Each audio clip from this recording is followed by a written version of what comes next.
Ganyan, 9K. Sa akin nun kasi expired na magte 10 years na.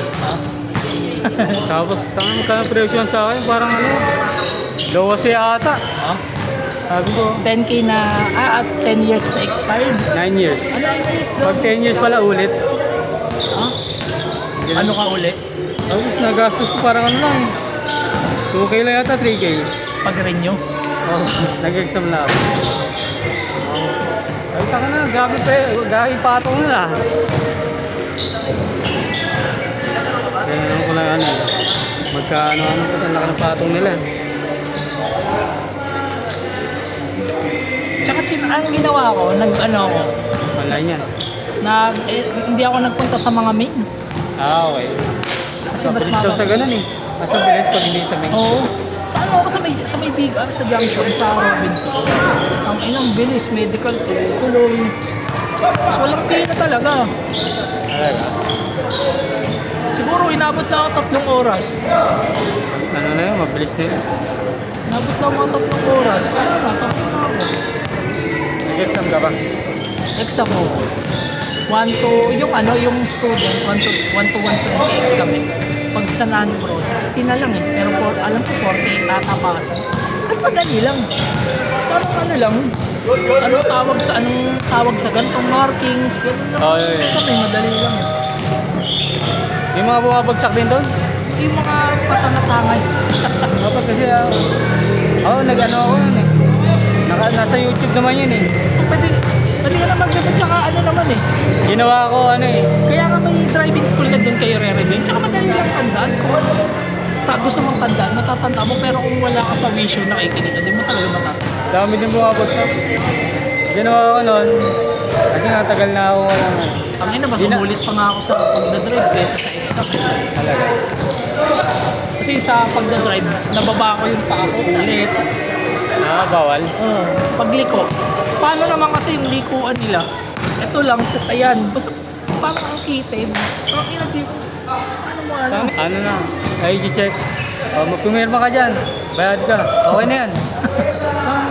Walang ano. Sabi ko, ready pa naman ako Walang drive. Ay ko, okay na. Drive pa ako. Tagal ko na hindi nakapag-drive Wala akong practice Yung pala, papasulatin lang ng pangalan tapos okay na. Ay, super. Ayun na yun. Sabi, may lisensya naman na to eh. Kami, pakuha pa yan. Kaya nung may exam na, ang bilis ko eh. Alam mo na to. Mga exam din, ganyan, ang bilis ko sumagot eh. Pag ready ka, madali lang. Sabi lang nga pala, tapos ka na. Madali lang kasi eh. Ano yung ibang tanong, common sense na lang eh. Mga mga markings. Nahirapan na ako Mga din situational. Yung mga ganun. Nahirapan na ako din. Sabi ko, okay na ako din magkamali ng ilan. Hindi naman hindi naman mataas yung passing nila eh. 48 sa nan. Tapos sa 1 to 120 na exam, 90 ata. Alam ko pwede ka pang umulit pag bumagsak eh. Ulit. Tatlo yata sa isang araw. 1 to 120 yung sa student, ang 115 pa student. Tapos yung sa non-pro, 1 to 60, parang 54 ata ako. Dali naman tandaan kasi, parang nadali ang nga lang ako sa exam, bilis ko.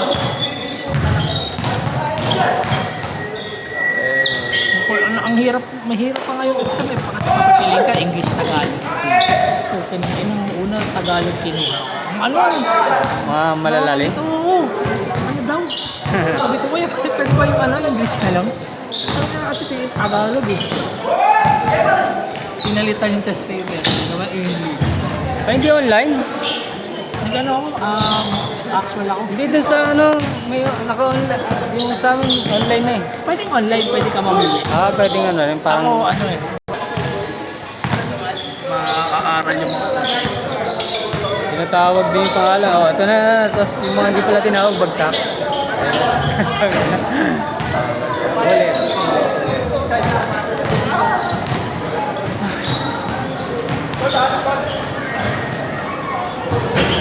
Tuloy ng motor ko, parang helicopter ang po. Okay. Okay. Side mirror. Kailangan yung may ano ka, Minamaneho ko eh. mga flies. Kaya nga, mabibili. Yung nabangga nga ako ng ano. Tangin lang yan. Gumagano nga din sa akin. Umahangin. Tangin na kasi yung bata eh. Bigla ako eh. Napatingin yung kasabay ko, papasok ako dyan. Bukas ko kagabi, nakababa yung side mirror. Eh di, pinihit ko siya. Pag pihit ko, sumama yung ilalim na ito.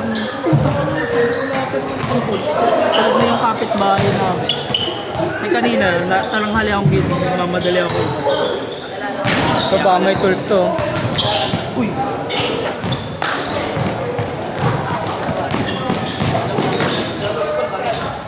Ayos. Saan ka ba Centennial? Oo, Centennial. Ito? Yun ako dati unang naganap ng apartment. Eh, na ano, ayoko doon. Natatrapikan ako. Traffic doon. Pangit doon pag ano, wala ka sarili sakyan. Kasi na ba ako malapit dito? Pero mura apartment. Mura Sa doon. amin, 7K off ako dyan. Mura doon. Kaso lang traffic. Kasi pagka-graduate ko, nagkatrabaho, yan, nagana ako yan. Parang nag-book na ako sa sarili.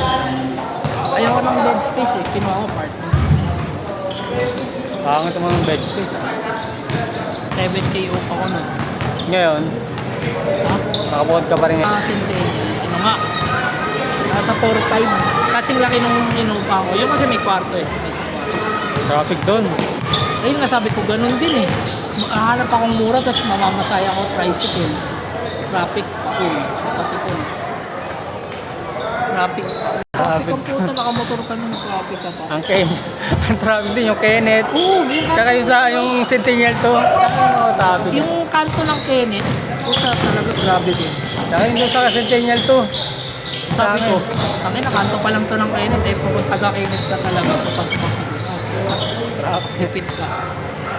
Mga traffic na lugar yun. Kaya pag nagko-commute ka doon, tapos maaga pasok mo, dapat magbilaan ka doon ng 2 hours. Eh.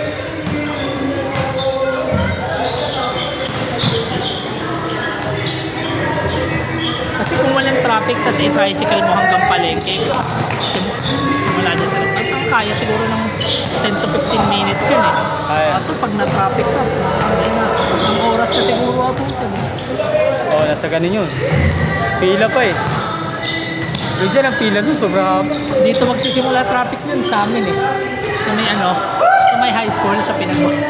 Oo, dyan. Kikita ko yun eh, pauwi ako pa ano, sa may Pegabil lang, malapit. Dito kami, malapit sa may Mulapo.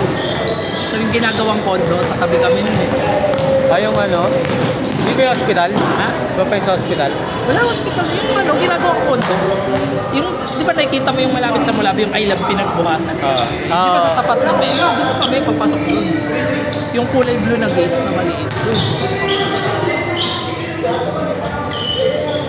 Kaya kasi ande, dati, ano, pag naglalaro kami niyan dito, alam siya pagtalo. Tsaka yung isa yung nakasasakyan, yung medyo matanda na na maputi. Medyo may edad na siya maputi. May sasakyan. Yun, ilang beses din ako nakikita namin doon. Pag maglalaro siya, maglalaro. Sa nakakasabay ako. Uy, tara na. Sabi, nakalista ka ba? Oo. Sasabay na ako. Hindi ko alam, nalimutan ko pangalan yun. Tsaka si ano, ilang beses din si... Ako, nakakotse doon, yung tumitira din sa Chris. Medyo siya kasi bungad lang. Nag-aabang ako ng tricycle, nakikita niya. Tara na! Kaya hindi nagsasakyan yun yun. Traffic daw. Nakamotor na nga doon kasi. Ilang cash niya rin ako, sabi. Oh, ano, upgrade ah. From 4 wheels to 4 wheels, sabi. Hindi, bago lang to kasi traffic na pag hinahatid daw yung misis niya. Sabi mo to. Sabi ko, mas safe naman kasi talaga ang 4 wheels kasi may kuluban rider. Pero kung mas mabilis sa biyahe ng ano, ingat ka lang sa maingat. Kaya ako pag ano, alam kong barubal yung sumasabay sa akin. Hindi ako dun may distansya talaga ako. Yung mga road Hindi dyan. naman ako may kipagkarera. Bahala ka mo. Yung iba pa naman gano'n, yung parang nakikipagkarera sa'yo. Sabi na, mauna ka na, bahala ka dyan, papasok lang. Hindi naman ako malilit. Iwas ka lang yan sa mga truck. Ayan, truck, pag nakita ko, oh, distansya lang, dito lang ako. slide ka yan, tapos Diyan ko pinanaktis yung motor ko nung nabili ko sa Rainforest. doon pa eh. Ay, oo, sa Marikina ata. Oo, sa Marikina na slide siya sa bandang kanan din eh. Nasagasaan. Patay yun eh. Nagkasama yung ulo yata. Yung taga sa amin ganyan bata pa yung babae. Ang pa siya ng jowa. Nakabig bike sila ng jowa. Pagising ko ng umaga, nakita ko yung mga nabalita sila dun sa may pamanggahan. Diba yung truck nakahinto? Eh, ang bilis nila. Boom! Ang patay eh.